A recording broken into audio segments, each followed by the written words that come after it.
What's good, fam? It's your man #VGPunk here, and today we are discussing Grand Theft Auto 6.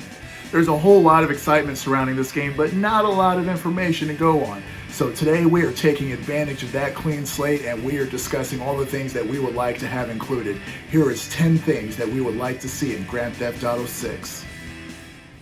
Number 10. More interiors and home invasions. One of the hallmarks of the Grand Theft Auto franchise is the gorgeous, life-size, realistic cities that the games take place in. The sprawling landscapes are easy to lose yourself in. However, these beautifully detailed locations can quickly feel like little more than a hollow shell for your criminal activities once you realize that very few buildings are accessible in comparison to how large the city is.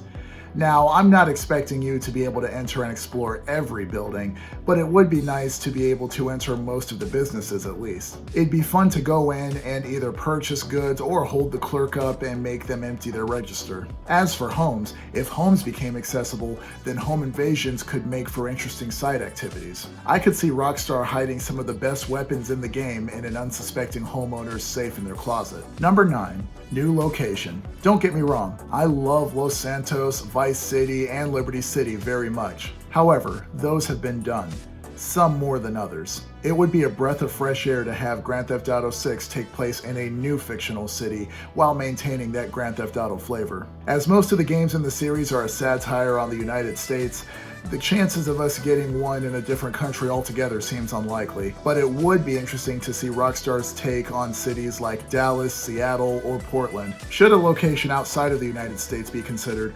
Toronto, Mexico City, London, and Tokyo all have potential to provide interesting fictionalized backdrops to unique stories. Number 8.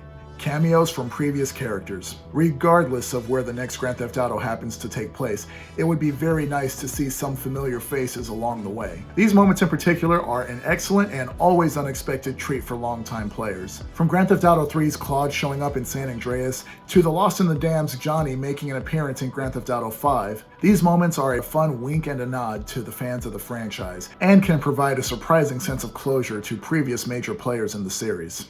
Number 7. San Andreas-style role-playing elements. I'm not sure how likely this one is, but with CD Projekt Red going absolutely overtime with the representation and player choices when it comes to their characters, it would be awesome to see Rockstar take a step forward by taking a step back. Now, I'm not expecting nor wanting to be able to create our character from the ground up. One of the wonderful things about most Grand Theft Auto protagonists is that they have their own personality and place in the world, which is something that can be lost if the character is 100% a player creation. But if someone wants to play a fat character or a buff character in the Grand Theft Auto environment, I see no issue with allowing the player's dietary and physical exercise decisions to have an impact on that. These choices can be implemented without losing the identity of the character itself, provided they are written in a compelling way. Number 6. More minigames. While I don't want this to happen at the expense of necessary content, I personally believe that more optional minigames can only be a good thing, so long as they remain optional. This might be a long shot, but one thing I would love to exist in the next game is a video arcade location, and having every arcade cabinet be a functional game with their own flavor. Sort of like the games from the stellar indie offering 1980X. Speaking of, I'm going to need to do a video on 1980X someday. Number 5. A branching storyline. Rockstar have dabbled in this before with the Grand Theft Auto franchise, but it would be nice to not feel like the story was on rails. In certain cases, failing a mission should be an option, and failure should bring with it the appropriate consequences and ramifications to the story. Allowing failure to impact the narrative would do wonders for the immersion, and really serve to make us feel like our choices matter. Multiple endings also go without saying. Rockstar has already done multiple endings in several entries of the franchise, and Grand Theft Auto 6 should be no different. However, the ending you receive should come down to more than just a single decision on the player's part at the very end of the game. Number 4. Single-player DLC. I think I speak for just about everyone when I say that the absolute lack of single-player DLC for GTA 5 was one of the great disappointments of an otherwise incredible game. It's no surprise that Rockstar threw all their eggs into the GTA Online basket. That game made Rockstar an absurd amount of money. But for those of us who enjoy single-player content, it's a huge bummer to not receive any after GTA 4 received 2 sizable player editions of its own. Not everyone who completes the single-player campaign wants wants to jump into online. GTA 6 will be Rockstar's opportunity to correct that deficiency and bring us some interesting single-player content. Now, of course, there will be plenty of online DLC next time around. Rockstar would be foolish to not capitalize on that. It would just be nice to have a balance between online updates and new single-player content. Number 3. Compelling protagonists. Rockstar generally doesn't have a problem with this, so I'm mostly just hoping that the trend continues in this regard. I know the fanbase is divided on this, but I would like to see a continuation of the 3 protagonist scheme started in Grand Theft Auto 5. This allows for excellent opportunities for inclusion without feeling limited or running too big of a risk of alienating players by their choice of protagonists.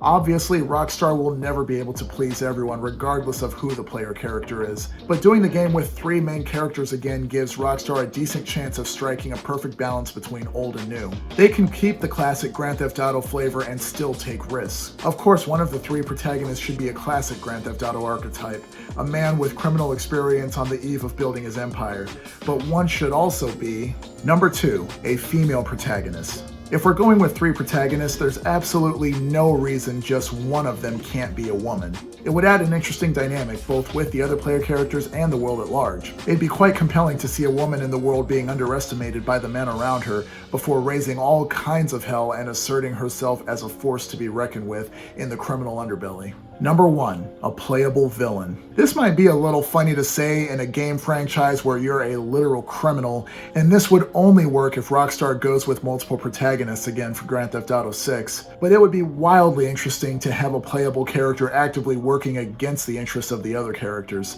not to mention a refreshing change of pace. I picture this working by having 2 of the playable characters being your standard GTA protagonists, and one of them being a cop or a detective, crooked or otherwise. It'd be like getting the opportunity to control Officer Tenpenny of Grand Theft Auto San Andreas fame. This could lead to an exciting and unpredictable endgame scenario. And there you have it. Thank you for rocking with me. What would you like to see in Grand Theft Auto 6? What avenues would you like to see Rockstar explore in their landmark franchise? Please let me know in the comments below, and don't forget to like, share, and subscribe.